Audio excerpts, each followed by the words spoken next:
오늘은 마태복음 58번째 시간입니다. 마태복음 15장 1절에서 20절의 말씀 가지고 너나 잘하세요 라는 제목으로 은혜 나누고자 합니다. 우리 한자 중에 호사다마라는 말이 있습니다. 호사다마라는 말은 좋은 일에는 흔히 방해하는 일이 많다라는 말로 쓰여집니다. 오늘 본문을 보면 호사다마의 말이 딱 맞는 것 같습니다. 오늘 본문의 에피소드가 시작되는 1절에 보면 첫 단어가 그때에 라고 되어 있습니다. 그때가 언제입니까? 게네사렛 사람들이 믿음으로 예수님께 반응하여서 그들이 치유되고 회복되어지는 놀라운 은혜 받는 그 시간입니다. 좋은 일이 있는 그때였습니다. 주님께서 그들을 만져주심으로 손에 대심으로 말미암아서 다 나음을 입는 놀라운 은혜를 받았던 그 시간입니다. 그런데 그 호사다마의 말처럼 축제의 분위기에 찬물을 끼얹는 사람들이 난입합니다. 바리새인과 서기관들인데요. 그들이 어디서부터 왔나요? 예루살렘에서부터 와서 예수님을 찾아와서 항의합니다. 1절과 2절에 보세요. 당신의 제자들이 어찌하여 장로들의 전통을 범하나이까? 떡 먹을 때에 손을 씻지 아니하였나이다. 여러분, 바리새인과 서기관들이 지금 예수님을 향하여 따지기 시작합니다. 비난합니다. 당신의 제자들이 정결법을 어겼습니다. 정결하지 못합니다. 그러니 제자들을 잘 못 가르친 예수님 스승도 문제가 있습니다. 이거는 스승의 문제입니다. 라고 그렇게 지적합니다. 어찌하여 라는 말을 통해서 굉장히 비난조, 시비조의 말을 가지고 바리새인과 서기관들은 예수님을 잘못된 행동이라고 치부하며 몰아세웁니다. 바리새인과 서기관들이 문제를 삼는 핵심이 무엇인가요? 예수님의 제자들이 떡 먹을 때에 손을 씻지 않고 먹었다라는 것을 터집잡고 있습니다.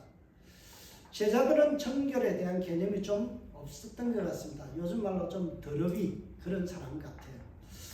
누가복음 11장 37절에서 38절에 보면 예수님의 제자들과 예수님이요 바리새인의 집에 초청이 되어서 식사를 할 때에 그들이 손을 씻지 않아서 그때도 역시 바리새인과 서기관들의 질책을 지적을 받는 일들이 있었죠.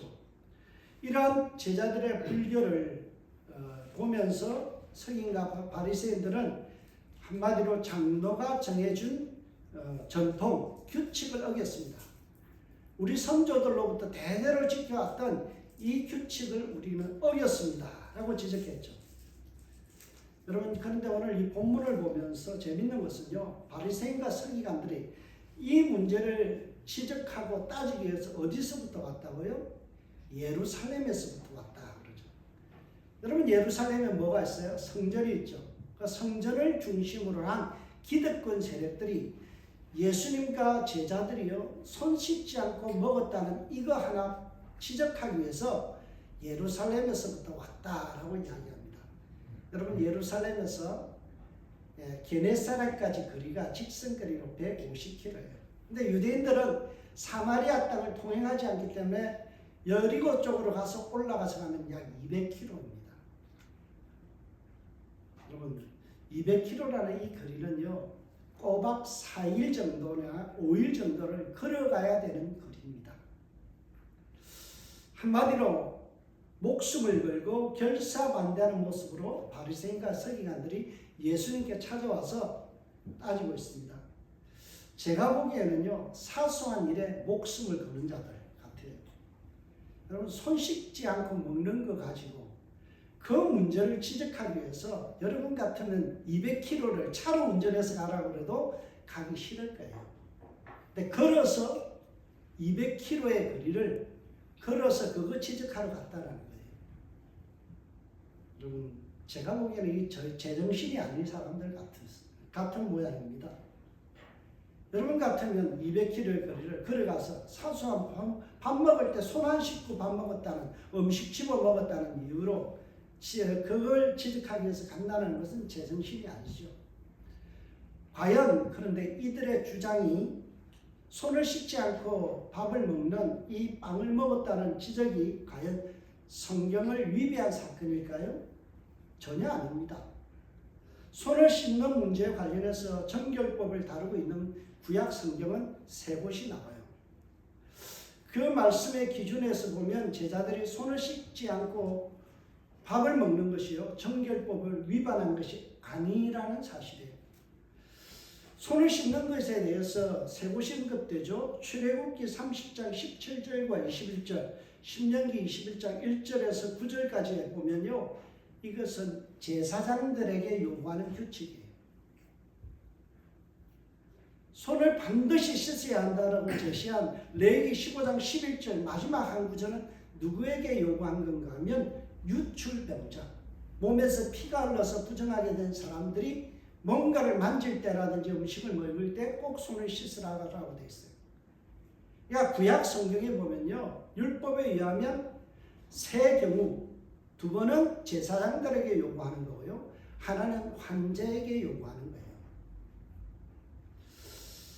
그런데 바리새인과 서기관들은 일반인들에게까지 손을 씻지 않고 밥을 먹는 것은 이것은 율법을 어겼다라고 그렇게 확대 적용한 거죠. 이것을 전통 또는 유전이라는 말로 설명했습니다. 여러분 한번 생각해 보세요. 특수 계층이 지켜야 되는 것들을 일반 사람들에게 요구했죠. 왜 그랬을까? 왜 그랬을까요? 어차피 일반인들은 이것을 지킬 수가 없어요. 여러분 우리 어렸을 때 생각해보세요. 시골에서 농사 지을 때 생각해보세요. 중참 먹을 때 막걸리 한잔하고 김치 먹을 때 뭐 젓가락 없으면 손으로 씹어 먹어요. 생활하기 바쁜 사람들이 언제 격식을 따지고 이걸 어떻게 지켜요? 그런데 바리새인과 서기관들은 뭐예요? 여유가 있는 사람들이죠. 그러니까 이런 규칙을 정해놓고요, 일반인들에게 강요함으로써 일반인들 마음속에 뭘 느끼게 해요? guilty, 죄의식을 갖게 하는 거예요. 그래서 바리새인과 서기관들은 일반인들에게 엄격한 율법의 요구들을 자꾸 요구하는 거예요. 그러면 그 말을 들을 때마다 어때요? 마음에 죄책감이 드는 거죠. 자유함이 없는 거예요. 여러분 제가 여기서 여러분 왜 새벽기도 안 나오세요? 그러면 찔리잖아요. 왜 1년이 돼도 성경 10독도 못하세요? 그러면 어때요? 굉장히 괜히 쫄아들고 마음이 무겁죠. 그런 말을 계속 하면 어때요? 일반 성도들은 마음이 불편한 거예요. 그리고 목사님 볼 때마다 어때요? 죄책감에 지금은 숨고 싶은 거예요. 이 마음을 이용해서 어떻게 해요? 자기의 권위를 세우고 그리고 그것을 통해서 많은 사람들을 조종하려 하는 거죠. 여러분 처음에는 바리새인과 서기관들이 율법의 말씀을 해석할 때에 이것을 통해서 자기들이 보다 성결한 삶을 살려고 했죠. 여러분 모세오경이 있습니다. 이것이 율법이에요. 율법하면 모세오경, 창세기, 출애굽기, 레위기, 민수기, 신명기, 이게 율법이에요. 그 중에서 이걸 딱 축약하면 뭔가 하면 십계명, 이것을 더 세밀하게 해서 율법이라고 하고요. 그것을 토라라고 부릅니다. 그런데 이 토라의 말씀을 십계명이나 이 율법 5계명의 말씀을 풀이해서 나가기 시작했어요. 확대 적용해서 만든 게 구칙이 뭔가 하면 미시나라는 책입니다. 유대인들은요, 십계명을 확대해서 십계명 중에서 요 말씀을 요렇게 지켜야 된다. 안식일을 거룩하게 지키라라는 이 말씀을 가지고 어떻게 지키냐 하면 미시나에서는 네가 5리 이상 가면 안 돼. 안식일날 불을 켜서도 안 돼. 밥을 했어도 안 돼. 이런 디테일한 매뉴얼을 정한 것이 미시나예요. 그것을 좀 더 꼼꼼하게 만든 게 뭔가 하면 우리가 잘 들어봤던 탈무드이죠. 원칙이 뭐예요? 십계명이에요. 이 십계명을 보다 다 잘 지키기 위해서 미시나도 만들고 탈무드도 만들었어요. 그런데 이것이 시간이 지나면서 이것이 율법적인 요구가 되어버린 거예요. 사람이 만든 규칙들이 사람으로 하여금 자유함을 잃어버리게 하고 그것 때문에 숨도 쉴 수 없도록 만드는 거죠. 요즘 명언이 있죠. 악마는 디테일에 있다. 여러분, 악마는 디테일에 숨어 있습니다. 시키면 단순하게요. 내 부모를 공경하라 그러면 끝나는 문제잖아요. 근데 이것을 자꾸 부연해서 어떤 것은 지켜야 되고 어떤 것은 이렇게 디테일하게 설명하다 보면 어때요? 사람들이 숨이 막혀져. 그것을 통해서 사람들이 신앙의 자유함을 잃어버리게 만드는 거예요. 그래서 뭘 합니까? 결국에는 가스라이팅 또는 그루밍이라고 하죠. 여러분, 가스라이팅이라는 것은 교회 속에서 일어날 수 있습니다. 어떤 교회 가보면요, 목사님의 말이 법이에요. 그래서 목사님들이요, 어떤 부분에서 참 추악하게도 성추행을 한다든지 그렇게 하는데도 전혀 거기에 어떤 문제의식을 못 느끼는 그런 교회들도 있어요. 왜 그럴까요? 가스라이팅. 마치 목사를 신격화하는 거죠. 그래서 가스라이팅을 통해서 내가 뭔가 영적으로 훌륭한 사람이기 때문에 내가 요구하는 모든 것은 들어야 돼. 이렇게 사람들을 세뇌시켜 나가요. 이것을 요즘 말로 가스라이팅이죠. 여러분, 바리새인과 서기관들은 일반인들을 가스라이팅하는 거예요. 지킬 필요도 없는 규율을 만들어 놓고 그걸 지키라고 억압하는 거예요. 그걸 못 지키면 죄의식에 빠지게 하고 마음에 많은 상처를 입히면서 그들로 하여금 어때요? 많은 어떤 대가들을 요구하는 것. 이걸 갖다가 가스라이팅이라고 이야기하죠. 여러분, 규칙이라는 것은 규칙을 지켜야 될 대상이 있는 거예요. 그런데 그 대상을 일반화시키는 것은 굉장히 큰 오류입니다. 여러분, 목사가 새벽 기도하는 것은 그거는 어때요? 규칙이잖아요. 목사가 하루에 몇 시간씩 기도하는 거 그거는 쉬운 일이에요. 왜요? 그게 업이니까. 근데 여러분들에게 일반 삶을 살아가는 여러분들에게 매일마다 새벽 기도하세요? 하루에 성경 10장씩 읽으세요? 기도 몇 시간씩 하세요? 그런 것들을 계속 요구하는 건 뭐예요? 일반화의 오류라는 거예요. 여러분, 지금 바리새인과 서기관들은 제사장들이 손을 씻고 뭔가를 밥을 먹어야 되고 손을 씻어야 되는 이 문제를 제사장에게 요구한 것을 누구에게 요구해요? 일반 사람들. 제자들은 제사장이 아니에요. 근데 제사장에게 요구했던 것을 일반 제자들에게 요구해서 그것을 지키라고 요구하는 거죠. 그래서 매우 잘못된 적용이에요. 이런 잘못된 적용들을 우리가 해대는 바리새인과 서기관들을 향하여 예수님께서 반격하십니다. 그게 오늘 본문 3절입니다. 대답하여 이르시되 너희는 어찌하여 너희의 전통으로 하나님의 계명을 범하느냐. 이 말을 우리 한국말 속담으로 바꾸면 이렇게 풀이합니다. 똥 묻은 게 겨 묻은 게 나무란다. 사방 낱말하시는 이 말이에요. 너희들이 어찌하여 너희 전통으로 하나님의 계명을 어기느냐.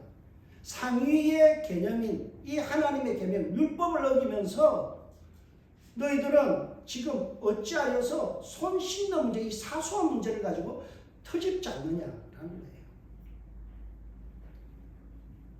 너희는 인간이 만든 전통인 장로의 전통 규칙을 주장하면서 정작 그보다 더 위에 상위 규칙인 하나님의 계명을 어기고 있다.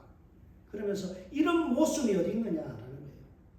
예수님께서 아마 이영애 배우가 했던 말, 너나 잘하세요. 이 말을 하신 것 같아요. 정말 바리새인들은 모순된 삶을 살아가는 자들입니다.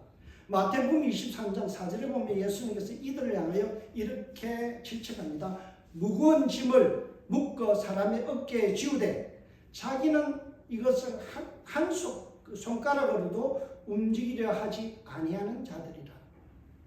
남들에게는요 요구가 많아요. 그런데 정작 자신은 아무것도 안 해요. 여러분, 그런 사람 많아요. 목사가 돼가지고 기도 안 해. 목사가 돼가지고 이런 것도 안 해.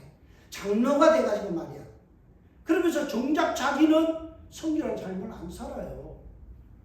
취직은 엄청 많이 하는데 저게 어떻게 목사야, 저게 어떻게 장로야 그러면서 정작 자기는 어때요? 손가락 하나도 갖다 가래요. 자기는 하나님의 말씀대로 안 살면서 남에 대해서는요 엄청난 비난을 해대요. 그때 예수님 하신 말씀 뭐라고요? 너나 잘하세요. 너나 잘하세요. 예수님께서 지금 꾸중하고 있는 거예요. 참 위선적이고 모순적인 삶을 사는 자들입니다. 예수님은 바리새인과 서기관들의 위선을 까발립니다. 4절에서 7절까지를 보면 장로들이 만든 규칙의 모순을 지적해요. 그게 무슨 제도예요? 고르반 제도입니다. 고르반.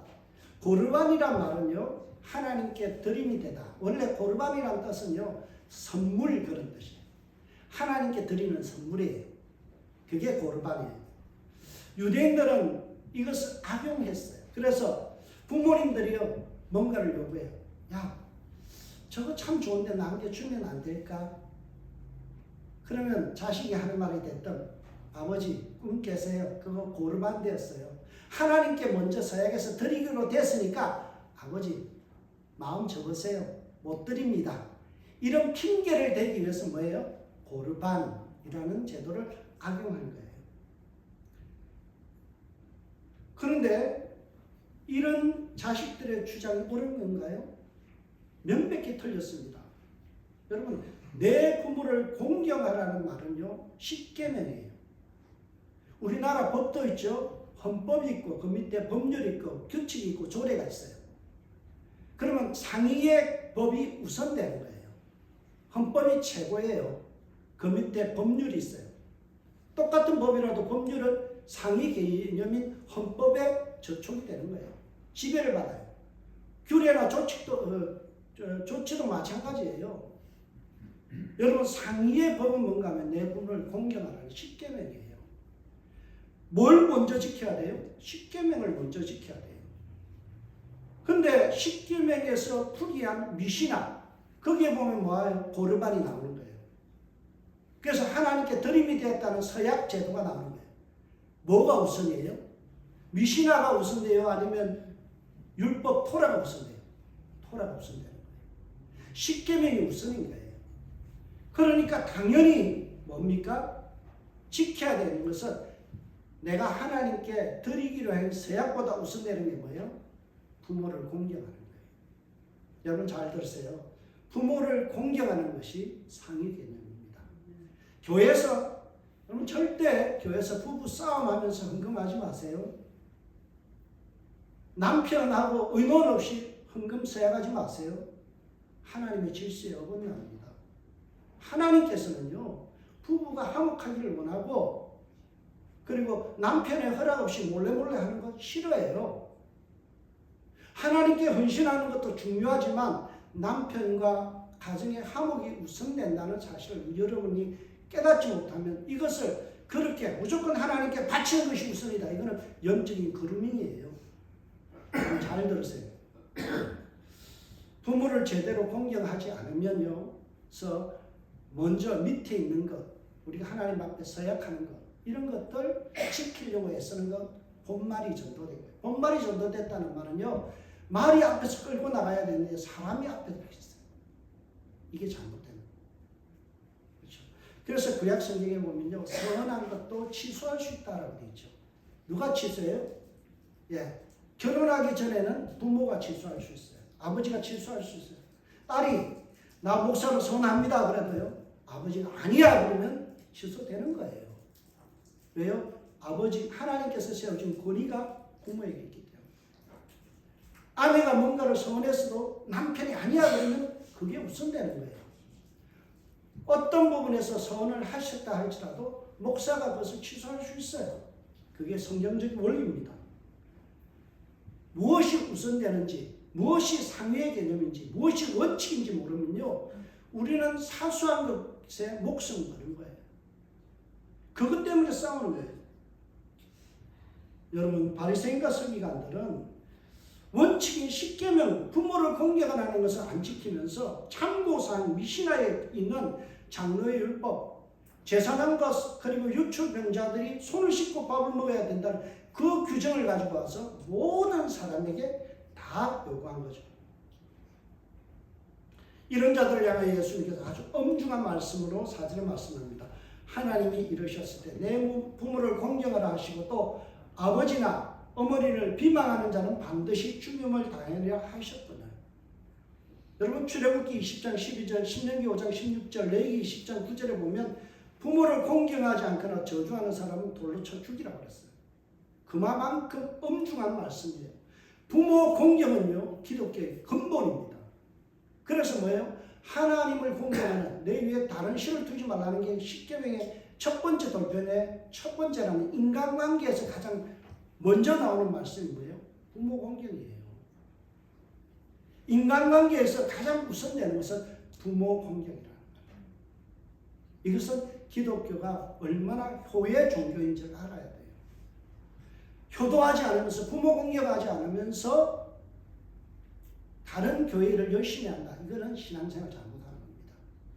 우리 성도님들은 부모님들한테 잘하시기 바랍니다. 그리고 자식들이 부모님께 잘할 수 있도록 성경적인 원리를 가르치기 바랍니다. 율법의 말씀에 비추어보면 내 놈들은 율법, 십계명을 비추어보면 너희들은 죽어 마땅한 놈들이다.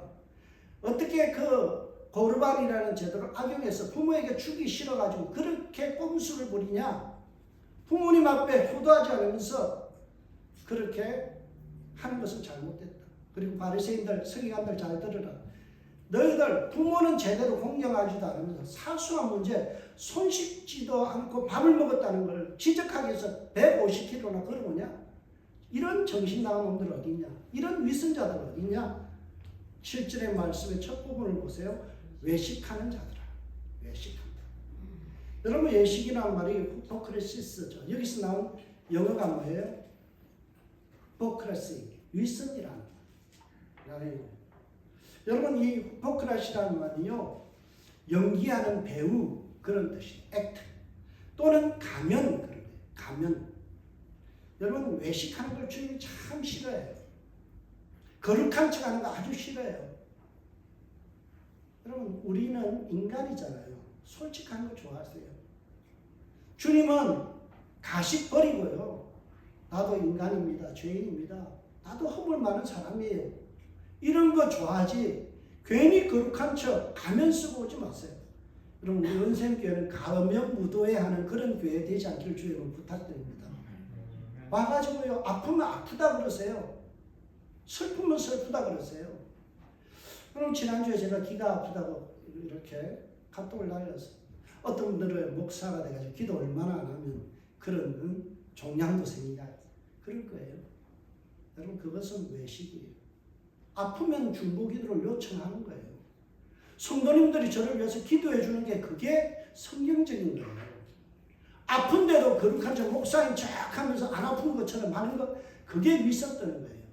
여러분 잘 들으세요. 권사님들 장로님들 아프면 성도들에게 기도를 요청하는 게 이게 믿음 좋은 거예요.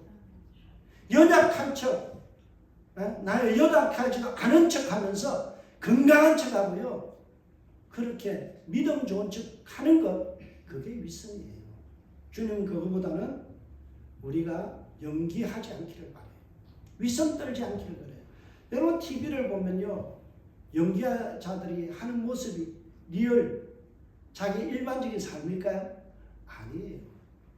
연예인들 중에서요. 되게 이미지 좋은 사람인데 나중에 보면 뭐 몰래카메라 이런 거 보면요. 나중에 사고를 쳐서 그 사람들 다 민낯이 드러나는 걸 보잖아요. 뭘 이야기합니까? 연기와 실생활은 다르다는 거예요. 위선이라는 것은요. 그런 거예요. 우리의 신앙생활에서 힘들고 어려우면 눈물 나는 거죠. 때로는 저는 하나님 앞에 그렇게 기도해요. 하나님 좀 심하십니다. 이럴 수 있습니까? 나도 인간입니다. 힘듭니다. 그렇게 기도하는 게 정직한 거예요. 다윗의 기도를 보세요. 얼마나 정직해요. 다윗은요. 어떤 자기를 괴롭히는 사람들에게 하나님 앞에 기도하잖아요. 하나님 저놈들 다 망하게 해주십시오. 혼쭐 내주십시오. 이게 굉장히 정직한 기도고 위선들지 않은 기도예요. 여러분 예수님은 바리새인의 실체를 까발립니다. 6절을 보세요. 그 부모를 공경하는 것이 공경할 것이 없다. 너희의 전통으로 하나님의 말씀을 폐하는도다. 하나님께서 명령하신 부모 공경이라는 대원칙을 무시하면서 사람이 만든 전통을 주장하는 모습은 참으로 우스꽝스럽고 위선적이다. 고르반이라는 규칙을 가지고 부모 공경이라는 대원칙을 무시하고 회피하게 한 수단으로 써먹는 악용하는 너희들은 참 위선적이다. 거짓 경건이라는 거예요. 여러분, 바리새인과 서기관들은 손을 씻지 않고 밥을 먹는 모습을 통해 장로의 규칙을 철저하게 지킨다는 것을 우월감을 갖고 싶은 거예요. 그러나 그들의 내면은 어떻습니까? 아주 썩어있죠. 예수님의 일찍이 이사야 29장 13절에 예언된 말씀을 가지고 지금 그들을 지적합니다. 그게 8절에서 9절이다. 이 백성이 입술로는 나를 공경하되 마음은 내게서 멀도다. 사람의 계명으로 교훈을 삼아 가르치니 나를 헛되이 경배하는도다. 나를 헛되이 경배하는도다. 입으로는 대단한 신앙인 것처럼 믿음 좋은 것처럼 떠들고 있지만 실제로는 하나님을 공경하는 마음이 없다라는 거예요. 이런 신앙을 뭐라고요? 헛된 신앙. 영어로 보면 invalid, 무효다라는 거예요. 무효다. 여러분 참 중요한 거예요. 100m 달리기를 하는데요. 선을 벗어나면 어때요? 실격처리 무효되는 거예요. 우리가 열심히 신앙생활하고요. 최선을 다해서 신앙생활 하지만 우리가 하나님 앞에서 위선 떨고 있으면 뭐예요? invalid, 무효 취급받는 실격당하는 거예요. 여러분 거룩한 척 하지 마세요. 어차피 인간은요. 내 속에 있는 죄성으로 인해서 문드러진 부분이 있어요. 그것을 서로가 인정해야 돼요. 그래야 어때요? 목사가 왜 저럴까? 장로가 왜 저럴까? 권사가 왜 저러지? 이런 말 안 나와요. 장로도 목사도 권사도 다 뭐예요? 죄인일 뿐이에요. 구원받은 죄인일 뿐이에요. 그래서 우리에게는 약점이 있는 거죠. 그런데 그것을 어느 순간에는 포장하기 시작해요. 죄가 없는 것처럼, 거룩한 것처럼, 멋있는 것처럼, 믿음 좋은 것처럼. 그래서 어떻게 해요? 나의 경건의 모양을 무기 삼는 거예요. 그 사람 요즘 새벽 기도 때 안 보이대? 무슨 말이에요? 나 너보다 경건해.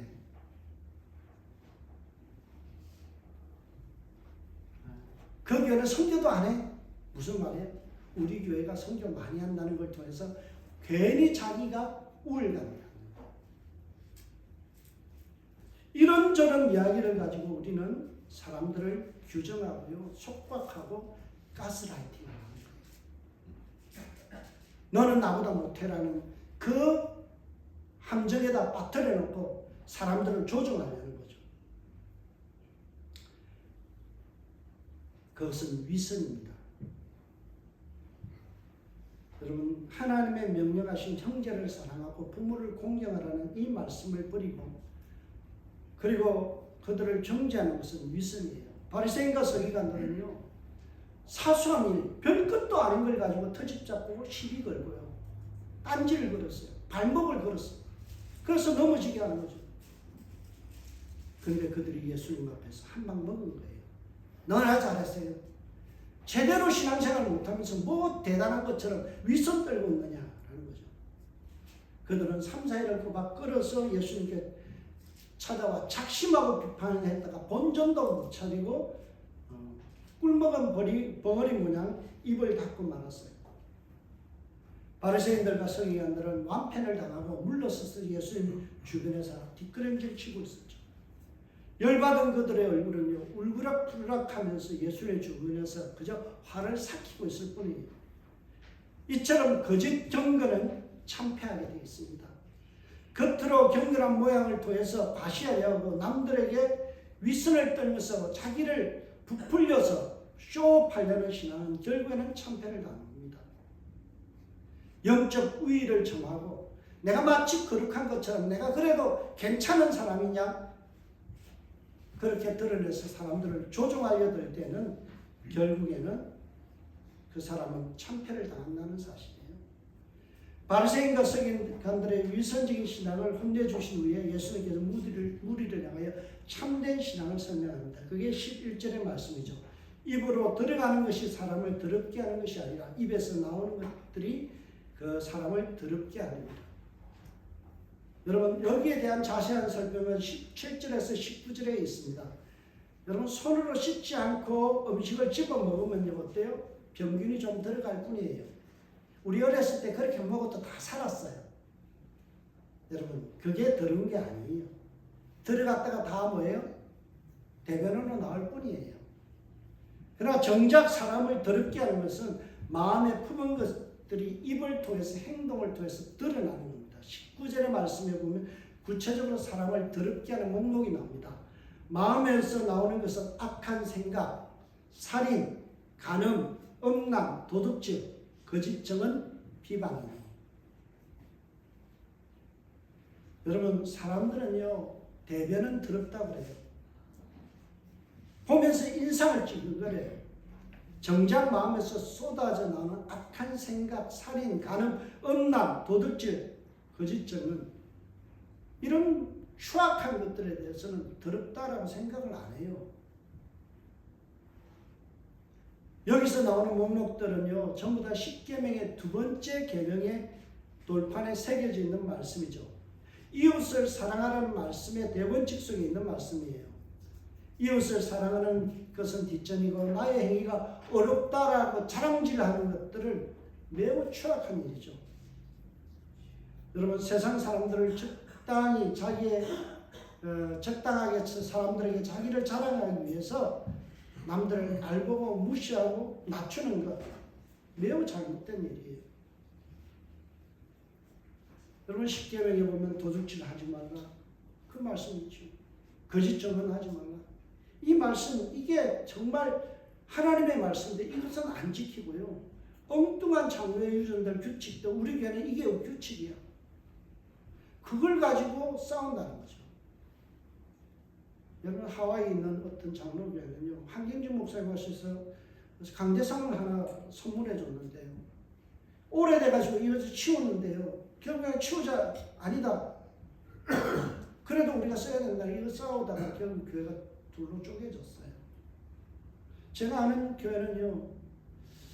목사님 그런 말이에요. 주보 한 줄 바꾸는데 5년 걸렸대요. 주보의 순서 하나 바꾸는데 5년이 걸렸대요. 그게 본질인가요? 그게 그렇게 싸울 일인가요? 그것 가지고 심각해져야 될 일이에요? 주보의 순서 하나 바꾸는 게 왜 그게 그렇게 문제가 돼요? 강대상 흐른 거 내려놓든 쓰든 그게 뭐 문제예요? 싸우고 헤어질 만큼 큰 문제예요? 비본질적인 것을 가지고 본질이 그냥 싸우고 한다는 거예요. 참 안타깝죠. 여러분 그 문제보다 중요한 게 뭔가요? 형제를 나보다 낮게 여기고 나보다 존경하고요. 리스펙트 존중하는 거예요. 그래요. 그것도 일리 있습니다. 이유가 있겠죠. 목사님께서 이렇게 주보를 이 순서를 하나 바꾸는 게 이유가 있겠죠. 그렇게 받아들이면 아주 쉬운 문제예요. 본질이 아니에요. 그런 문제 가지고 싸우다가 교회 깨지고 상처받는 거 그거 하나님 기뻐하지 않아요. 우리 교회는 이게 원칙이에요. 여러분 그 원칙 누가 만든 거예요? 사람이 만든 거예요. 하나님 말씀 아니에요. 괜히 그거 주장하다가 서로 싸울 필요 없다라는 거예요. 여러분 그래서 말씀을 따라 진리 편에 서야 돼요. 말씀이 우선이에요. 성경이 우선이에요. 여러분 우리 한번 따라합시다. 죽고 사는 문제 아니면 그냥 넘어갑시다. 죽고 사는 문제 아니면 그냥 넘어가면 돼요. 성경의 원칙이 아니면요 넘어가면 돼요. 총회 가면요 별것도 아닌 문제 가지고요 1시간씩 2시간씩 막 다퉈요. 참 그거 보면 죽고 사는 문제는 아닌데 왜 저렇게 싸울까 싶어요. 여러분 진리 편에 서시기 바라요. 비본질적인 문제는 넘어가고요. 남들이 무엇을 하든 그냥 넘어가세요. 제가 우리 애들에게 그런 말을 해요. 친구들 만나면 남이야 전봇대를 뽑아서 이쑤시개를 하든 남이야 요강을 들고 배구를 하든 그게 무슨 상관이야. 남들이 하는 일에 왜 그렇게 관심이 많아. 됐지만 요 비즈니스 너 일 아니야. 왜 그걸 목숨 걸고 그걸 따져. 내버려 두라 하는 거예요. 우리는 진리대로만 살면 돼요. 하나님 말씀을 우선하면 돼요. 그런데 그게 때로는 부담스러워요. 제자들은 예수님이 제시한 신앙, 참된 신앙, 자유함을 주는 신앙에 대해서 위험 부담을 느꼈어요. 그래서 엉뚱한 걱정을 합니다. 이에 제자들이 나와 이르되 바리새인들이 이 말씀을 듣고 걸림이 된 줄 아시나이까. 이 세 번역으로 읽어보면 이래요. 바리새인과 사람들이 이 말씀을 듣고 분개하고 있다는 것을 아십니까? 바리새인과 서기관들이요 예수님께 한 방 먹고 물러서 한 거예요. 분개하고 있었어요. 분을 삭히지 못하고 그리고 어떻게 하든 터집을 잡으려고 딱 빼르고 있었어요. 그러니까 진리 편에 서서 제자들이 그래 예수님 맞아요. 비본질적인 문제고 사람을 자유케 하는 이 일들에 대해서 우리가 맞다라고 동의를 해야 되는데 제자들은 누구의 눈치를 봐요? 바리새인과 서기관들의 눈치를 보는 거예요. 그들이 성경에 있는 그 군병들을 데려와서 우리를 체포해 가면 어떨까? 큰일 나지 않는가라는 걱정 때문에 그들은 어때요? 겁을 먹은 거예요. 그런데 예수님은요 제자들의 걱정은 아랑곳하지 않고 더 심하게 바리새인과 서기관들을 향하여 맹폭을 퍼붓습니다. 예수께서 대답하여 이르시되 심은 것마다 내 하늘 아버지께서 심지 아니한 것은 뽑힐 것이니 그냥 두라. 그들은 맹인이 되어 맹인을 인도하는 자로다. 만일 맹인이 맹인을 인도하면 둘 다 구덩이에 빠지리라 하십니다. 여러분 거기에 보면 이것은요 성전을 이용해서 기득권을 누리는 자들에 대해서 하시는 말씀이에요. 예수님께서 거치게 비유로 들어 말씀합니다. 그 비유의 핵심이 뭔가요? 종교를 이용해서 장사하는 놈들, 하나님께서 심으신 자들이 아니다라는 거죠. 그러기에 그들은 종말에 다 뽑혀서 지옥에 떨어질 것이다. 이런 외식하는 사람들은 그들은 바로 맹인이 되어 맹인으로 인도하는 자들이다. 여러분 이 말씀은 이 바리새인과 서기관들의 충격입니다. 왜냐하면 유대인들은 하나님께서 심으신 나무라고 생각해요. 저는 시냇가에 심은 나무가 이 말씀이 자기들인 줄 알았어요. 그래서 자기들은 철석같이 천국에 참여할 사람으로 여기는데 예수님 뭐라고요? 너희들은 천국 백성 아니다. 하나님이 심으신 나무가 아니다. 너희들은 뽑혀져서 나중에는 지옥의 땔감으로 버려질 사람들이다. 그리고 나서 뭐라고요? 비유로 너희는 한마디로 맹인들이다. 그럼에도 불구하고 남을 인도하겠다고 풍계질하는 너희들은요, 지적질하는 너희들은, 설치되어 있는 너희들은 다 지옥의 땔감이다. 그리고 주님께서 뭐라고요? 내버려 둬라. 무시해라. 여러분 주위에서 누군가요? 나를 향하여 지적하죠? 쓸데없는 본질이 아닌 걸 가지고 따지죠? 무시하세요. 넘어가세요. 여러분 정말 성경적인 것은 뭐예요? 그들이 나에게 하는 말이 전혀 합당하지도 않은 지적들이고 나를 옥죄고 나를 힘들게 하는 말이면요 무시하세요. 성경 말씀 아닌 걸로 가지고 시비 걸거든 무시하세요. 그게 주님이 우리에게 가르치는 지혜예요. 그런데 바리새인들의 반격에 잔뜩 겁을 먹은 수제자 베드로는요 이 주님의 진리의 말씀, 비유의 말씀을 깨닫지 못했어요. 그래서 베드로가 대답하여 이르되 이 비유를 우리에게 설명하여 주소서. 지금 베드로는요 주님이 신앙은 자유함이다라는 것을 가르쳐 줬는데 그걸 깨닫지 못하는 거예요. 신앙은 뭐라고요? 자유함이다. 진리를 알지니 진리가 뭘 한다고요? 너희를 자유케 하리라. 여러분 우리는요 종으로 부름받은 것이 아니라 자녀로 부름받았어요. 교회 와서 당당해야 돼요. 교회 와서요 죄책감 느끼지 마세요. 죄책감은 주님 앞에 기도할 때만 느끼세요. 여러분이 봉사하지 못해도 교회에서 하는 일이 없어도 당당하세요. 자유함을 누리세요. 그게 주님이 기뻐하는 거예요. 여러분 우리 자녀들은요 집에 와서 눈치 안 보고 냉장고 문 열어서 마음대로 먹어요. 여러분들 같으면 그럴 수 있어요? 우리 집에 와서 마음대로 누워서 냉장고에 있는 거 막 내먹을 수 있나요? 아니죠. 왜요? 객과 자녀의 차이인 거예요. 여러분은 하나님의 자녀로 이 교회에 오신 거예요. 하나님의 자녀로 이 교회에 오신 거예요. 그러면 뭐가 있어야 돼요? 자유함. 여러분이 성경 못 읽어도, 전도하지 못해도, 봉사하지 못해도 주님이 우리에게 원하시는 건 뭐예요? 아들의 신앙이에요. 아들의 신앙. 종의 신앙이 아니라는 사실이에요. 그래서 예수님께서 베드로를 향하여 뭐라고 말씀합니까? 아직도 기가 둔하느냐 하신 말씀이에요. 아직도 깨달음이 없느냐. 마태복음 13장의 비유 시리자에서 하신 말씀이에요. 아직도 내가 깨닫지 못하느냐. 그 말씀을 소환하는 거죠. 여러분 신앙은 자유함입니다. 지적질하지 마세요. 여러분 죽고 사는 문제로 삼지 마세요.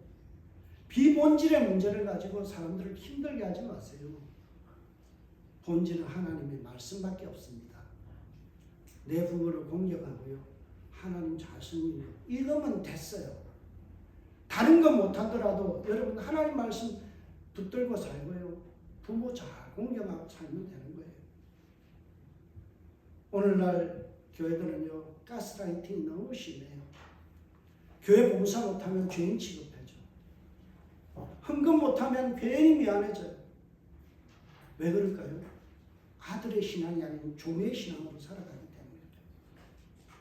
여러분 주님은요. 교회가 어떤 단합, 카르텔을 만들어서 종교 카르텔을 가지고 사람들을 갖다 이용해 먹는 것을 원치 않습니다. 주님은 교회를 통해서 죽어가는 자를 살리고 우리 속에 기쁨이 있고 하나님을 기쁘시게 하는 그런 거예요. 여러분 서로 사랑하십시오. 그러나 그 사랑에 속박되지는 마십시오.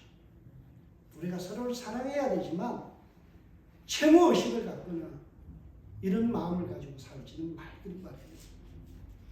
주님께서 오늘도 위선에서 벗어나서 참 경건한 신앙, 우리의 모양 그대로 주님 앞에 서기를 기뻐하신 줄 믿고 저와 여러분들이 이 한 주간도 주님 안에서 위선에서 벗어나서 경건한 모습으로 살아가되 자유함을 누리는 저와 여러분들 되시길 주의 이름으로 축복합니다. 기도하겠습니다.